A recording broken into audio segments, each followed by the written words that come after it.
નમસ્કાર વિદ્યાર્થી મિત્રો, કેમ છો? મજામાં? ઓકે, જય શ્રી કૃષ્ણ. મિત્રો, ગયા લેક્ચરમાં આપણે ચેપ્ટર નંબર 14 પૂર્ણ કર્યું. હવે આજે આપણે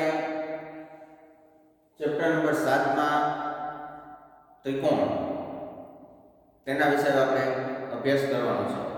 મિત્રો, હવેના જે ચેપ્ટર છે આપણે 7, 8, 9, 10, 11 અને 5 બધા ભૂમિતિ આધારિત છે. આમાં થોડું તમારે માનસિક પ્રિપેર રહેવું પડશે, કારણ કે બહુ આમ કંટાળાવાળા ચેપ્ટરને અઘરા આમ બીવડાવતો નથી. તમને સજાગ રહેવાનું આપણે, કારણ કે જીવનની અંદર ઘણી એવી બધી મુશ્કેલીઓ આવે છે, તેમનો સામનો કેવી રીતે કરવો એ આપણે જ જાણતા હોવા જોઈએ, અથવા બીજાની સલાહ સૂચન લઈએ વગેરે છે XYZ કોઈ બી. એટલે એમાં કોઈ આપણે ડરી જવાનું નથી. આ ચેપ્ટરની અંદર તમારે દાખલા સંપૂર્ણપણે નીકળી ગયા છે તમારા માટે, ખાલી જસ્ટ. પણ આ ચેપ્ટર 10મા માટે ખૂબ અગત્યનું છે મિત્રો. 10માનો ઉપયોગ વધારે પડતો આવશે. આ ચેપ્ટરમાં નવા કોર્સની અંદર સંપૂર્ણ રાઇડર આધારિત બનાવવામાં આવ્યું છે. રાઇડર એટલે કે સાબિતીના દાખલા. મેં તમને આની પહેલા બી વાત કરેલી છે. પ્રમેય સિવાયના સાબિતીના દાખલાઓને રાઇડર કહેવામાં આવે છે. 95% રાઇડર જ છે. એક બે દાખલા જેવા છે કે સાબિતી વગરના. આમ તો 100% જ. તો આ ચેપ્ટરની અંદર આપણે જે પ્રસ્તાવના સમજી લઈએ, ત્રિકોણ શોને કહેવાય, ત્રિકોણની અંદર શું શું લાક્ષણિકતા હોય બધી. ત્યાર પછી એકરૂપ આકૃતિઓ એટલે કે એકરૂપ ત્રિકોણ વિશે આપણે સમજવાનું છે. બરોબર છે. આ ચેપ્ટર એકરૂપ ત્રિકોણો તમારે 7મામાં પણ આવશે, ખ્યાલ હોય તો. બરોબર. એ એકરૂપતાની શરતો આ ચેપ્ટરમાં આવશે. બરોબર. તો આપણે પહેલા તો આજે ત્રિકોણ કોને કહેવાય એના વિશે વાત કરી દઈએ, પછી એકરૂપ આકૃતિઓ એના વિશે વાત કરી દઈએ, અને એકરૂપ ત્રિકોણ એના વિશે વાત કરી દઈએ. તો પહેલા આપણે ત્રિકોણની વ્યાખ્યાથી શરૂઆત કરશું. તો ત્રણ રેખાખંડો વડે બનતી બંધ આકૃતિને ત્રિકોણ કહેવામાં આવે છે.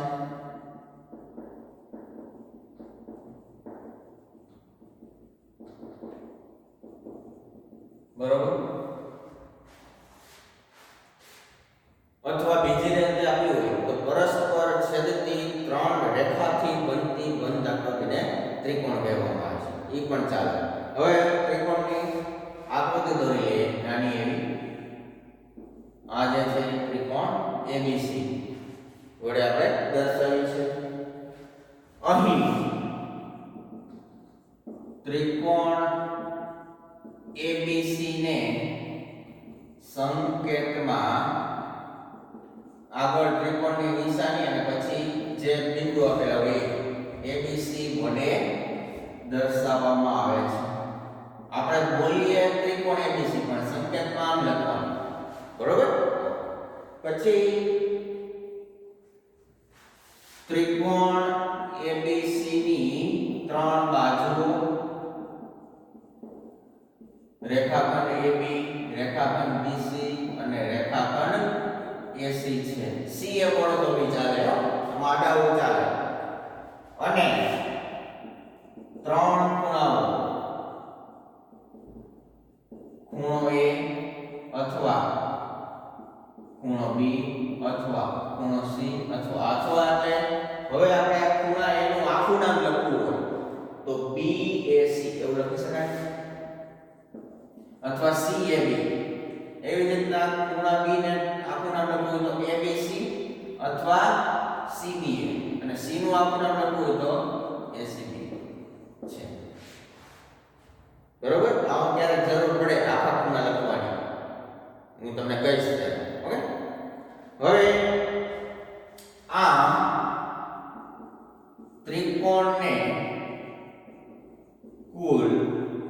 અંગો હોય છે, જેમ માળાને અંગો હોય, ઢોરને અંગો હોય, એમાં ત્રિકોણને અંગો હોય. કયા કયા? 6. કેટલા? તો 6. કયા કયા? તો 3 બાજુઓ અને 3 ખૂણાઓ. શિરોબિંદુઓ છે એ ત્રિકોણના અંગોમાં આવતા નથી. ઓકે, હવે એકરૂપ ત્રિકોણો વિશે પહેલા તમને વાત કરી દઉં. એકરૂપ આકૃતિઓ, પછી આપણે ત્રિકોણની એકરૂપતા પર જઈએ. પહેલા તો એકરૂપ આકૃતિઓ કોને કહેવાય? તો કે મિત્રો, એકરૂપ આકૃતિમાં તો પહેલા એના આકાર સરખા હોવા જોઈએ. આકાર તમે તમારો જે પાઠ્યપુસ્તક છે એના દરેક પાના, તે દરેક પાના કેવા છે? તો કે લંબચોરસ છે લંબચોરસ. અને હવે તમે આ બુક બંધ કરો છો તો એ બધા પાના એકબીજા ઉપર ચીપકી જાય છે, એટલે કે બંધ બેસતા થઈ જાય છે, કે જગ્યા વધઘટ એવું થાય છે, જોવો જોઈએ નહીં ને? તો એને એકરૂપ આકૃતિઓ કહેવાય. એટલે દેશી ભાષામાં કેવું હોય તો કે એકરૂપ આકૃતિઓ એટલે કે આકાર અને માપ સરખા હોય તો એને કહેવાય એકરૂપ આકૃતિઓ. એટલે એના ક્ષેત્રફળ પણ સરખા મળે. એકરૂપ આકૃતિ હોય તો એના ક્ષેત્રફળ પણ સરખા મળે. પછી બીજું એક્ઝામ્પલ દઉં તમને. તો આપણે આ વર્ગખંડમાં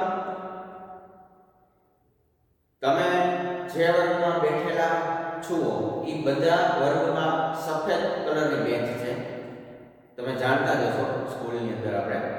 તો એ દરેક પાટીઓનું તમે જેના ઉપર બેઠેલા છો એ પાટિયા બધા એકરૂપ છે, બરોબર?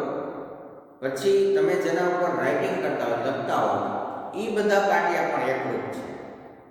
પછી નીચે તમારું જે દફતર એ છે અથવા બુક્સ કોઈ રાખો છો એ બધા પાટિયા પણ એકરૂપ થાય, એ બધા સરખા હોય. પછી જે ટેકણ દો છો તમે એ પણ બધા પાટિયા સરખા હોય, તો એ પણ એકરૂપ આકૃતિઓ થઈ, બરોબર છે? તો એકરૂપ આકૃતિઓ વિશે ખ્યાલ આવી ગયો તમને. આકાર અને માપ સરખા હોય તો એવી આકૃતિને કહેવાય એકરૂપ આકૃતિઓ. તો આપણે એકરૂપ આકૃતિની વ્યાખ્યા લખી લઈએ, પછી આપણે એકરૂપ ત્રિકોણમાં જઈએ. ઓકે, પહેલા આપણે એકરૂપ આકૃતિઓ વિશે વ્યાખ્યા લખી લઈએ. એકરૂપ આકૃતિઓ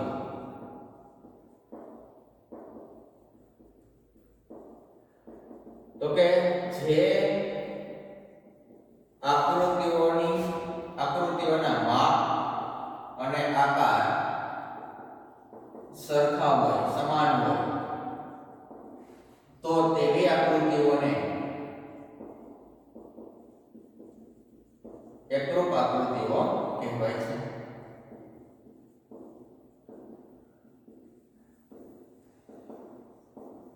પછી તમે વાત કરો તો રૂપિયાના સિક્કા, 5 રૂપિયાના સિક્કા, એને તમે એક બીજા ઉપર થપ્પી કરો તો એ પણ બંધ બેસતી આવી જાય, એને પણ આપણે એકરૂપ આકૃતિઓ કહી શકીએ. પછી બંગડીઓ, તો બંગડીઓમાં પણ એવું થઈ શકે. આમ તમે બજારમાં લેવા જાઓ ચૂડલા કે બંગડીઓ, એટલે આખું પેકેટ તોડે, એ પેકેટ તોડે એટલે એમાં એકબીજા ઉપર બંધ જ હોય, આખું પેકેટ લીધો એટલે, બરોબર?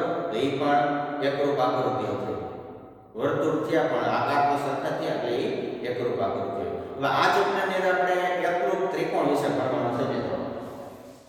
તો એકરૂપ ત્રિકોણો વિશે હું તમને માહિતી દઈ દઉં છું, બરોબર? હવે એકરૂપ ત્રિકોણો બનવા માટે પહેલા બંને ત્રિકોણની કોઈ એક ત્રિકોણમાં ત્રણેય ખૂણા, જો આ એક ખૂણો, આ બીજો ખૂણો અને આ ત્રીજો ખૂણો, એ બીજા ત્રિકોણના અનુરૂપ ખૂણા, અનુરૂપ શબ્દ એ ખાસ ધ્યાન રાખજો. હું વારંવાર અનુરૂપ બોલીશ આ ચેપ્ટરમાં. અનુરૂપ એટલે કે આને અનુરૂપ ખૂણો આ છે, પછી બીજો બી હોઈ શકે, એ આગળ વાત કરીશ. અત્યારે આને અનુરૂપ આ છે, આને અનુરૂપ આ છે, અને આને અનુરૂપ આ છે. અને બાજુ ધારો કે આ 5 સેમી છે, આ 6 સેમી છે, અને આ 7 સેમી છે. તો આયા બી આ 5 સેમી, આ 6 સેમી અને આ 7 સેમી હોવું જોઈએ. તો આ બંને ત્રિકોણો એકરૂપ કહેવાય. પછી ક્યારેક મિત્રો એવું બી બને, કોઈ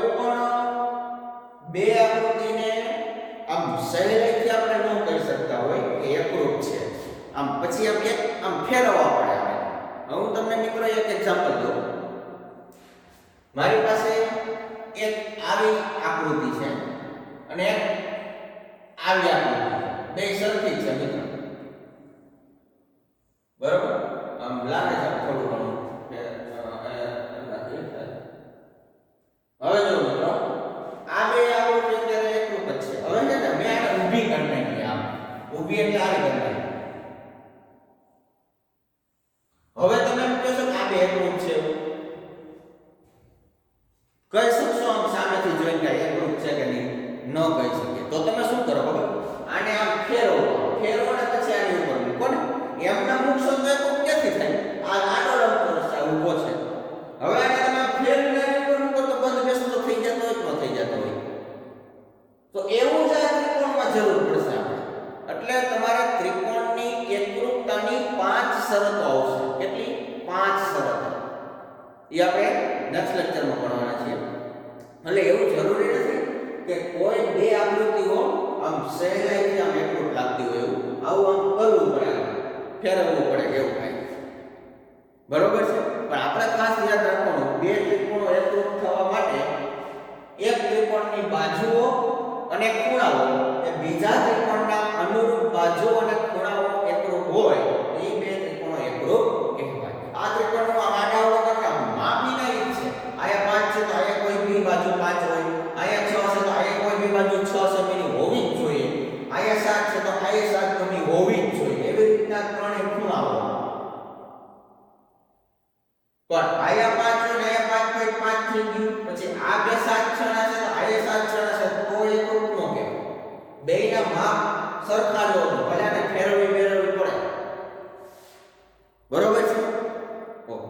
તો આપણે ત્રિકોણની એકરૂપતા એના વિશે આપણે વાત કરી દઈએ. એટલે કે એકરૂપ ત્રિકોણ એની વ્યાખ્યા હું તમને લખાવું છું.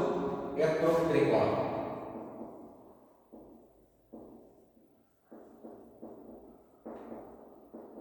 તો વાત કરી દઈએ. જો એક ત્રિકોણની બાજુઓ એટલે કે ત્રણેય બાજુઓ બરાબર અને ખૂણાઓ એટલે કે ત્રણેય ખૂણાઓ એ બીજા ત્રિકોણની અનુરૂપ બાજુઓ અને અનુરૂપ ખૂણાઓ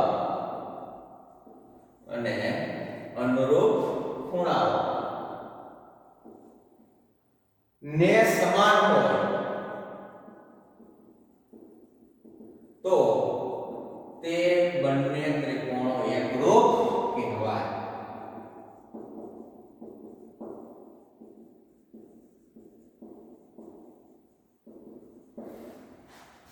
હવે આપણે સાવ દેશી ભાષામાં લખ્યું હોય જો એક ત્રિકોણ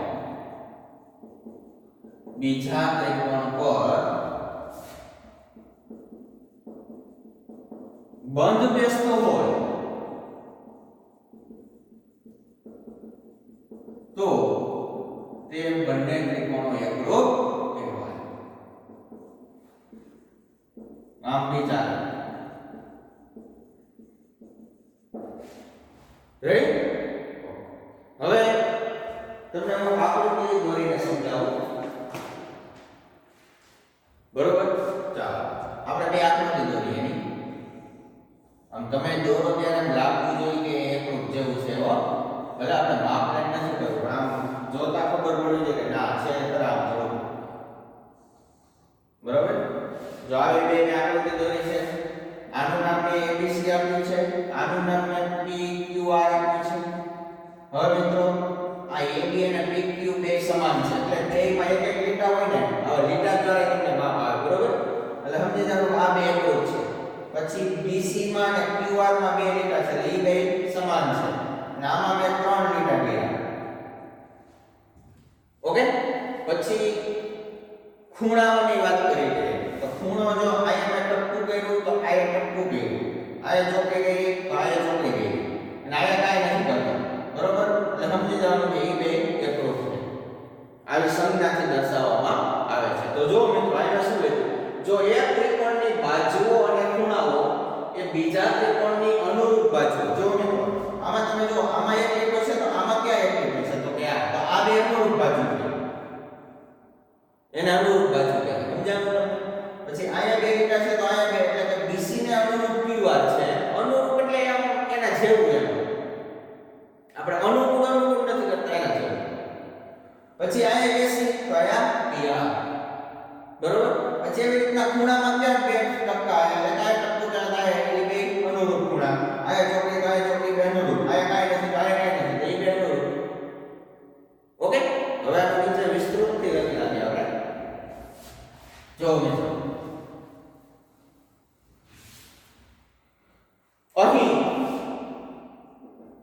ત્રિકોણ ABC અને ત્રિકોણ PQR માં જો AB બરાબર PQ છે તો કે હા, પછી BC બરાબર QR છે તો કે હા, AC બરાબર PR છે તો કે હા.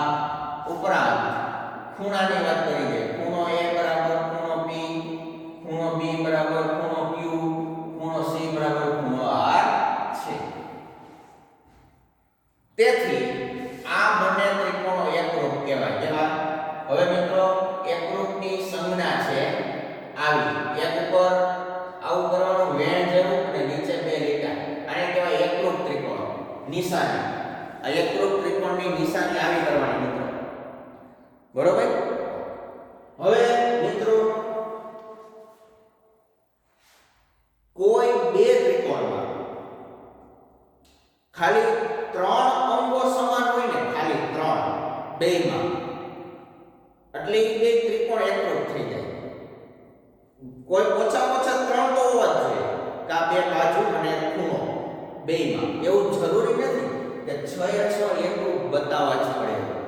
આમાં કેમ આપણે આ બે બાજુ, આ બે બાજુ, આ બે બાજુ એવી રીતના ત્રણેય ખૂણાઓ, એવું જરૂરી નથી. ઓકે, પણ મિનિમમ 3 હોવો જોઈએ મિત્રો. પણ ખાલી હવે હું એમ કહું કે ખાલી આ બે બાજુ અને આ બે બાજુ આમાં એકરૂપ છે, બરોબર, તો એ બે ત્રિકોણ એકરૂપ છે? ન, એવું ન બની શકે. ઓછામાં ઓછા 3 હોવા જોઈએ. એનો મતલબ કે આ બે બાજુઓ અને આ એનો ખૂણો, એવી રીતના આ બે બાજુઓ, આ ખૂણો, ઈ ત્રણેય જો એકરૂપ હોય ને તો તમે કહી શકો કે આ બે ત્રિકોણ એકરૂપ છે. અને એના ઉપરથી આ બાકીના ત્રણેય એકરૂપ થઈ જાય. આ બે બાજુઓ, આ બે ખૂણાઓ અને આ બે ખૂણાઓ, તો એને કહેવાય CPCT. આ નવો એક વર્ડ છે CPCT. આનું ફૂલ ફોર્મ હું લખું છું. CPCT corresponding parts of congruent triangle. એટલે કે મિત્રો corresponding એટલે કે અનુરૂપ, parts એટલે કે ભાગ, congruent એટલે કે એકરૂપ, triangle એટલે કે ત્રિકોણ. CPCT નો મતલબ એકરૂપ ત્રિકોણના અનુરૂપ અંગો. એટલે આપણને ત્રણ અંગ ઉપરથી ખબર પડી ગઈ કે આ બે ત્રિકોણો એકરૂપ છે, તો બાકીના જે ત્રણ વધ્યા ને એ CPCT ઉપરથી એકરૂપ હોય જ. સમજાણું? મતલબ કે મેં આ ત્રણ લીટા અહીંયા લીટા દોરી નાખી, બધી દોરી નાખી વાળ પાછું. હવે હું તમને એમ કહું છું કે આ બે બાજુઓ એકરૂપ છે, બરોબર, આ બે બાજુઓ એકરૂપ છે અને આ બે ખૂણા એકરૂપ છે. હવે તોય આ બે ત્રિકોણો એકરૂપ છે કે નહીં તો કે હા છે. ખાલી આ બે બાજુ અને આ એનો ખૂણો, એના ઉપરથી ખબર પડી ગઈ કે આ બે ત્રિકોણો એકરૂપ છે. તો હવે જે બાકીનું AC અને PR વધ્યું ને ઈ એકરૂપ જ હોય, ઈ CPCT ઉપરથી. પછી આ ખૂણો એના ખૂણો P એ બે એકરૂપ હોય, ખૂણો C અને ખૂણો R એ બે એકરૂપ હોય. હવે મિત્રો તમને રચના કરીને સમજાવું, બરોબર. ધારો કે મેં BC બરાબર 5 સેમી નો દોર્યો. કેટલા સેમી નો? 5 સેમી નો. તો આ મારે QR એ 5 સેમી નો દોરવો પડે, એ બે એકરૂપ છે એટલે તો હા હા. તો મેં આ 5 સેમી નો દોર્યો. હવે અહીંયા મારે 60 30 30 નો ખૂણો લેવો છે, 30 નો ખૂણો, બરોબર? કાયદાના કોણ માપક રાખી અને 30 ના ખૂણે આ કોણ માપક રાખી અને 30 ના ખૂણે કઈ બાજુ દોરવાની છે? આ બાજુ AB દોરવાની છે. કઈ દોરવાની છે? AB. હવે AB નું માપ મેં 4 સેમી રાખ્યું, તો આ મારે 4 સેમી લીટો કરવો પડે. આ 4 સેમી લીટો કરવો પડે. આયા A ના માપ્યું, આયા B ના માપ્યું. હવે તમે આથી આ જોડશો, આથી આ જોડશો, એ બે સેમ આવશે કે નહીં આવે? હે? આવે ને સેમ? પણ કેટલું ઈ માપવું પડે ને ખાલી, પણ આવશે તો સેમ જ ને. જો જોવો દી આપણે તો ખાલી આ બે એકરૂપ બતાવ્યું, આ ક્યાં બતાવ્યું? તો એકરૂપ ત્રિકોણ જ હોય કે નહીં? તો આ બે જે છે AC ને PR ઈ એકરૂપ જ થાય કે નહીં? તો ઈ ક્યાંથી ખબર પડે? સિમ્પ્લિસિટી. પછી તમે ખૂણા માનશો ને, બે ખૂણા આ બે અને આ બે ઈ પણ સિમ્પ્લિસિટી ઉપરથી એકરૂપ થઈ જાય. પણ તમારે કોઈ પણ ત્રણ માપ એકરૂપ કરવા પડે. આ બે એકરૂપ કર્યા આપણે, આ બે કર્યા અને આ બે ખૂણા કર્યા, એટલે ઓલા બે બીજા ઓટોમેટિક ત્રણ જે વધે ને એકરૂપ જ હોય. એટલે એનો મતલબ આ simplicity. corresponding parts of congruent triangle, એકરૂપ ત્રિકોણના અનુરૂપ અંગો, એ ભાગ એટલે અંગો. ઓકે, તો આપણે એના વિશે વાત કરી દઈએ કે એકરૂપ ત્રિકોણોમાં અનુરૂપ અંગો સમાન હોય છે. એકરૂપ ત્રિકોણમાં અનુરૂપ અંગો સમાન હોય છે, જેને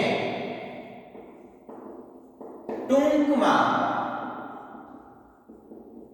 સિમ્પ્લિસિટી તરીકે ઓળખવામાં આવે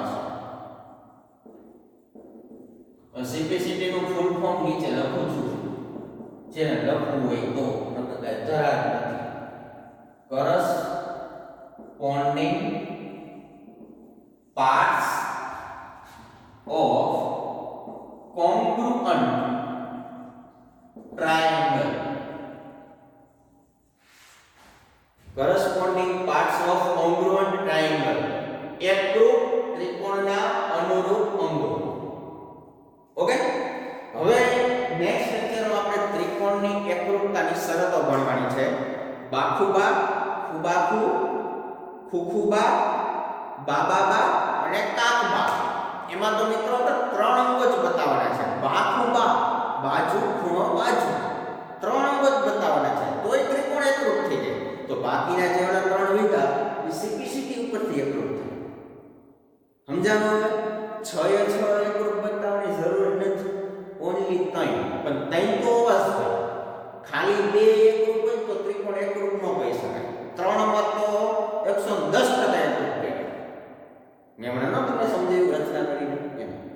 ઓકે, તો આજે આપણે અહીંયા સુધી રાખ્યું. નેક્સ્ટ લેક્ચરમાં ત્રિકોણની એકરૂપતાની શરતો ભણીશું. ત્યાં સુધી મને રજા આપશો, તમે પણ રજા લેશો. ખૂબ ખૂબ ધન્યવાદ.